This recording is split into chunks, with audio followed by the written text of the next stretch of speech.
नमस्कार दोस्तों, मैं राजकुमार मौर्य प्रखर इंडिया यूट्यूब चैनल में आपका स्वागत है।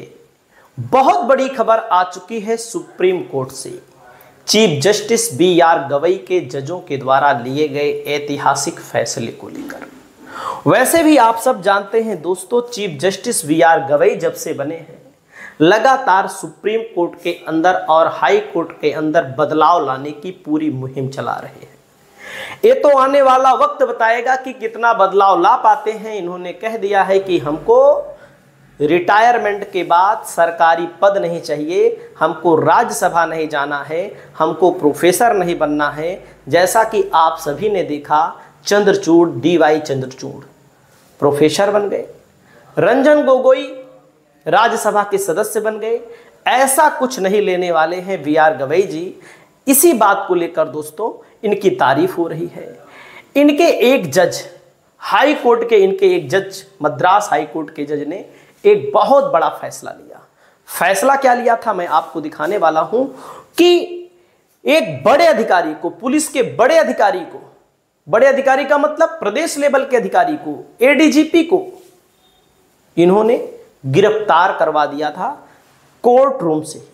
अब आप सोचिए, इतना बड़ा साहसिक फैसला इस जज ने लिया। और आप देखिएगा, अपहरण मामले में ADGP की गिरफ्तारी के निर्देश के खिलाफ याचिका पर सुनवाई करेगा उच्चतम न्यायालय। जब गिरफ्तार करवा दिया गया था दोस्तों, तो उच्चतम न्यायालय ने सुनवाई की, BR गवई जी के जजों ने सुनवाई की। और वहीं पर आप लोग यहां पर देख सकते हैं, additional director general police arrest कर लिया गया था दोस्तों। ये देखिए फोटो, आप यहां पर देख सकते हैं, यही है।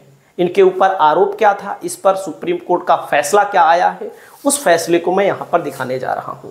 सुप्रीम कोर्ट BR गवई जी के नेतृत्व में उनके जजों ने फैसला क्या दिया है, तो देख सकते हैं। ये दोस्तों तमिलनाडु के विधायक हैं और ADGP को गिरफ्तार कर लिया गया था। तमिलनाडु के विधायक को फटकार लगाई गई थी। मामला क्या था दोस्तों, बेटी की लव स्टोरी को पिता ने ऐसा क्राइम केस बना दिया था कि MLA ADGP तक को भी नपवा दिया, मतलब विधायक को भी नपवा दिया और बेटी के पिता ने ADGP को भी नपवा दिया। दोस्तों ADGP का नाम है, तमिलनाडु के ADGP हैं HM जयराम, जिनकी मैंने फोटो दिखाई। मंगलवार 17 जून को गिरफ्तार कर लिया गया। अपहरण के एक मामले में आरोपी होने के कारण मद्रास हाई कोर्ट ने फैसला सुना दिया था। और जब फैसला सुना दिया गया था दोस्तों इस साहसिक जज के द्वारा, तो ये फैसला चुनौती दिया गया इस फैसले को सुप्रीम कोर्ट के अंदर। मामला क्या था दोस्तों, एक लड़का एक लड़की से प्यार करता था और उसी प्यार में दोस्तों दोनों ने शादी की। लड़का और लड़की प्यार करते थे और शादी जब की तो अंतर जातीय विवाह था, मतलब एक लड़का किसी और जाति का था और लड़की किसी और जाति की थी। तो जब यहाँ पर विवाह हुआ दोस्तों, तो देख सकते हैं पूरा केस एक लव स्टोरी से जुड़ा हुआ है। देख सकते हैं यहाँ पर एक प्रेमी जोड़े की शादी से शुरू होता है मामला, ADGP की गिरफ्तारी तक मामला पहुंच जाता है। द हिंदू की रिपोर्ट के हवाले से बार एंड बेंच ने बताया कि ये कानूनी मामला लक्ष्मी नाम की एक महिला ने शिकायत की। लक्ष्मी नाम की एक महिला ने शिकायत की।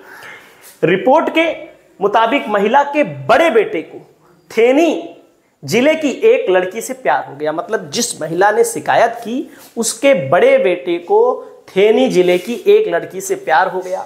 और उसके बाद दोनों ने शादी भी कर ली, लेकिन लड़की के पिता बनराजा को यह रिश्ता मंजूर नहीं था। अब आप सोचिएगा, प्यार हो गया, शादी भी हो गई और लड़के के माता को तो मान लीजिए मंजूर था, लेकिन लड़की के पिता को यह रिश्ता मंजूर नहीं था। दोनों को अलग करना चाहते थे, दोनों के बीच में दीवार बनकर खड़े होना चाहते थे। लेकिन दोस्तों यहाँ पर मामला आया कि जब यहाँ पर लड़की के पिता ने रिपोर्ट लिखवाई तो एक छापा मारा गया, तो ना तो लड़की मिली और ना ही लड़का मिला जिसकी शादी हुई थी। ना तो लड़की मिली ना तो लड़का मिला। 16 साल का उसका भाई मिला और उसको अपहरण कर लिया जाता है।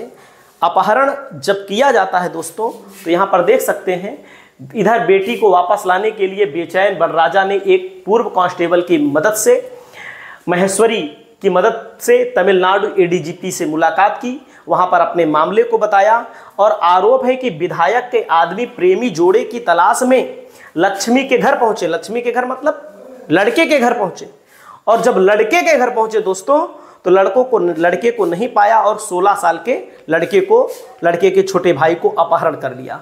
और इस एडीजीपी के ऊपर यह आरोप था कि इस अपहरण केस में एडीजीपी की पर्सनल गाड़ी यूज की गई थी। अब आप सोचिए, यही मामला अटक गया, एडीजीपी की गाड़ी से अपहरण कर लिया, और उसके बाद जब पुलिस में शिकायत की गई तो जो लोगों ने अपहरण कर लिया था घायल अवस्था में लड़के को एक बस स्टैंड के पास फेंक दिया, एक बैग छोड़ दिया गया। और उसके बाद जब यहां पर मामला आगे पहुंचा तो दोस्तों तो शिकायत दर्ज कराई गई कि एडीजीपी की गाड़ी का इस्तेमाल किया गया था। और दोस्तों इस मामले में बनराजा और महेश्वरी समेत 5 लोगों को गिरफ्तार कर लिया गया कि अपहरण क्यों किया उस लड़के का। भाई मेन मुद्दे पर आते हैं, लड़की नहीं मिली, लड़का नहीं मिला और उसके छोटे भाई को अपहरण कर लिया गया और उसको मारा गया, पीटा गया। उसके बाद दोस्तों इस मामले को लेकर मैं आपको बताना चाहूंगा, आदेश दिया गया, हाईकोर्ट के द्वारा आदेश दिया गया, ये ठीक नहीं है। आप इतने सारे लोगों को अपने साथ क्यों ले जाना चाहते हैं? आप विधायक हैं, आपको शर्म नहीं आती है? मतलब कि विधायक के समर्थक होते हैं, समर्थक उनके पीछे पीछे चले गए और कोर्ट ने अंत में आदेश दिया। 2 आरोपियों ने एडीजीपी के खिलाफ इकबालिया बयान दिया है, ऐसे में उनके खिलाफ कानून के अनुसार कार्यवाही की जानी चाहिए, उन्हें गिरफ्तार किया जाना चाहिए। इसके बाद कोर्ट ने गिरफ्तारी का आदेश दिया। एडीजीपी हो या एमएलए, कोर्ट ने कहा कानून सबके लिए बराबर है। अगर जयराम की गाड़ी का इस्तेमाल हुआ है, अगर 2 आरोपियों ने जयराम की संलिप्तता कबूली है तो उनकी गिरफ्तारी अनिवार्य है, यानी कि उनकी गिरफ्तारी जयराम की अनिवार्य है। उसी दिन हाईकोर्ट परिसर में एडीजीपी जयराम को पुलिस ने हिरासत में ले लिया था। अब सोचिए, जब हिरासत में ले लिया गया दोस्तों, उसी दिन तुरंत ले लिया गया हिरासत में, ये हाई कोर्ट का मामला था। इस हाई कोर्ट के फैसले को चुनौती दी गई दोस्तों सुप्रीम कोर्ट में। सुप्रीम कोर्ट की तरफ से फिर क्या हुआ दोस्तों, बीआर गवई जी के जजों ने क्या फैसला दिया?